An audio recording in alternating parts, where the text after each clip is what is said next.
Hello there, welcome to the June 2019 paper 2. Here we're looking at question 3. So f of x equals 1 over the square root of 4x squared plus 9. Using a substitution that should be stated clearly, show that the integral of f of x is a sine inverse bx plus c, where c is an arbitrary constant and a and b are constants to be found. Okay, so what we're looking to do here is we're looking to use the sine squared kind of identity that links it with cosh squared. So it's going to be cosh squared x minus sine squared x equals 1. Now if I move that sine squared onto the other side, then that's going to get me cosh squared x equals 1 plus sine squared x. And if I multiply everything by 9, it's going to be 9 cosh squared x equals 9 plus 9 sine squared x. Now this is what we're eventually looking to use. We're looking to use that right hand side to simplify it into the left hand side. So if we use the correct substitution, we're going to get the square root of that thing there equaling 9 cosh squared x, which will then eventually square root to 3 cosh x. So let's have a go then. So what we're going to do here is we're going to use x equals, now we want something to to cancel out the 4, so when that's being squared it will be over 2, and then we want something to create a 9 when it's squared, so that would be 3. So it's going to be 3 sine x, sine u. And then what we'll need to do next is differentiate dx by du, which is going to give us 3 over 2 cosh u. So therefore dx is going to equal 3 over 2 cosh u du. Okay, so therefore the integral of f of x dx equals the integral of 1 over the square root of 9 plus 9 sine squared u. So the 9 is stayed as it is, and the 4x squared, we've substituted in 3 over 2 sine u into it. That will cancel out the 4 with the 2 that's being squared, and then the 3 will get squared to 9, so that's why it's 9 sine squared u. And then that'll be multiplied by dx, which is 3 over 2 cosh u du.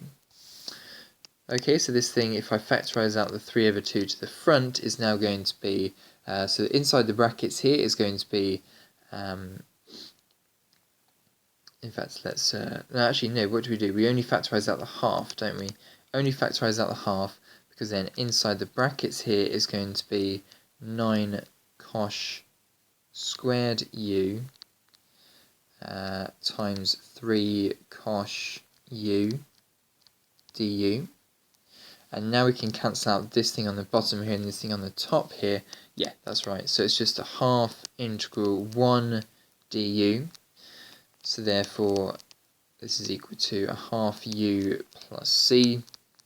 And now we rearrange this thing here, so it's going to be a half of sine inverse times by the 2 divided by the 3 and then inverse the sine, so it would be 2 over 3 x plus c.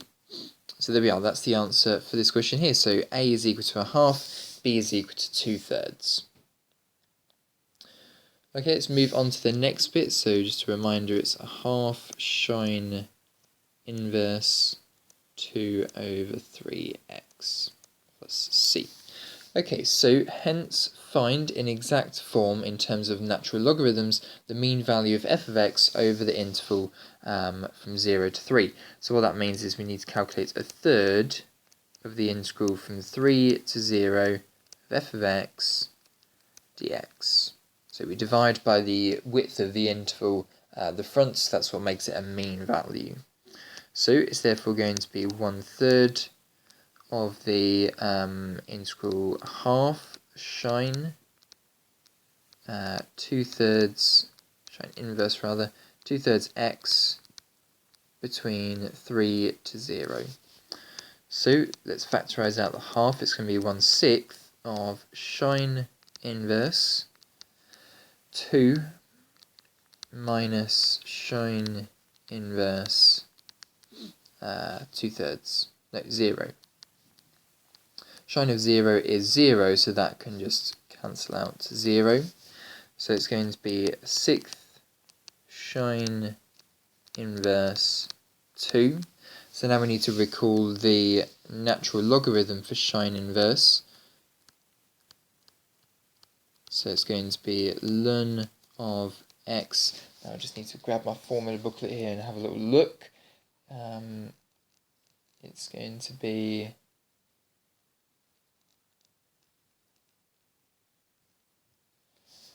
x squared plus 1 plus x squared plus 1. So therefore, when we use sine inverse of 2, so therefore 1/6 of sine inverse of 2, that's going to be 1/6 ln 2 plus root 5. And there we are, that's the answer for this question here, 1/6 ln 2 plus root 5. So there we are, that's the answer for question 3. Let's now move on to question 4.